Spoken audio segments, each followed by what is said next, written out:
আজকের ভিডিওতে আমরা ক্লাস 8-এর একটা উৎপাদকে বিশ্লেষণের অঙ্ক করব।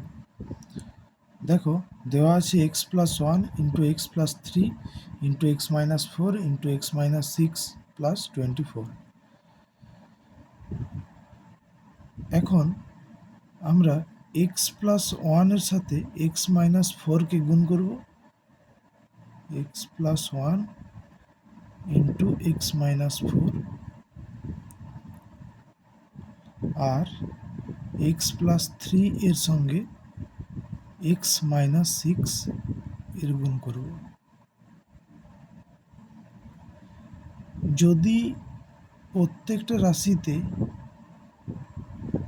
x এর সহগ একই থাকে তাহলে আমরা x বিহীন এই রাশিগুলিকে দেখব, যে দুটি রাশির যোগফল সমান হবে সেই দুটি রাশির সাথে গুণ করব।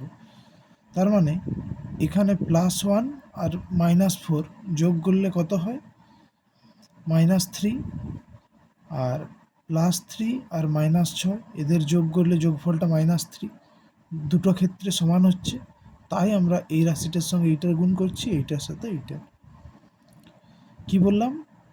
মানে +1 আর -4 যোগ করলে হয় -3, আর +3 আর -6 যোগ করলে হয় -3।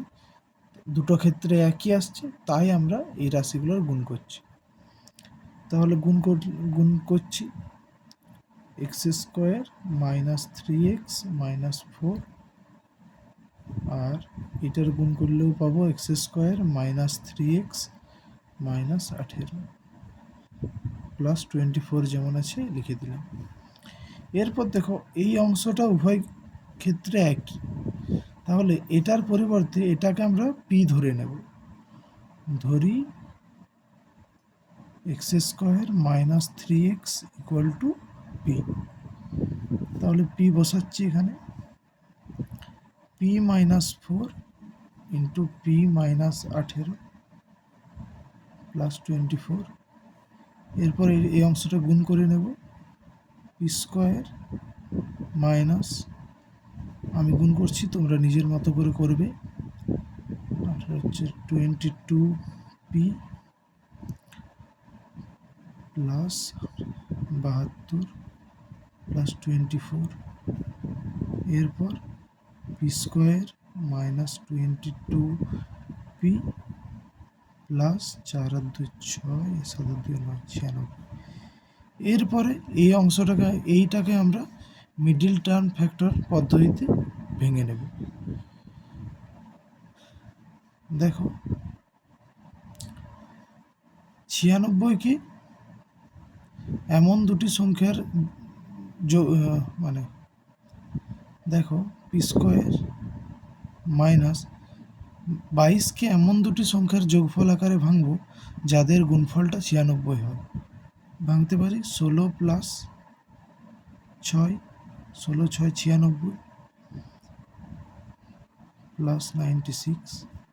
তাহলে এরপর p² -16p -6p প্লাস 96, বা এই অংশটার থেকে p কমন নিচ্ছি, তাহলে p -16। এই অংশটার থেকে -6 কমন নিচ্ছি, তাহলে p -16। ব্যাস, তাহলে পাবো কি, এখান থেকে পাচ্ছি p -16 আর p -6। এরপর বাকি অংশটা আমরা এখানে করছি। তাহলে দেখো এর আমরা ধরেছিলাম x² -3x = p, তাহলে এখানে p এর জায়গায় আমরা ওইটা বসাবো, x² -3x। তাহলে x² -3x -16, এখান থেকে পাবো x² -3x -6। যদি এই অংশগুলোর যদি আরও উৎপাদকে বিশ্লেষণ করা যায় তাহলে আরও করতে হবে।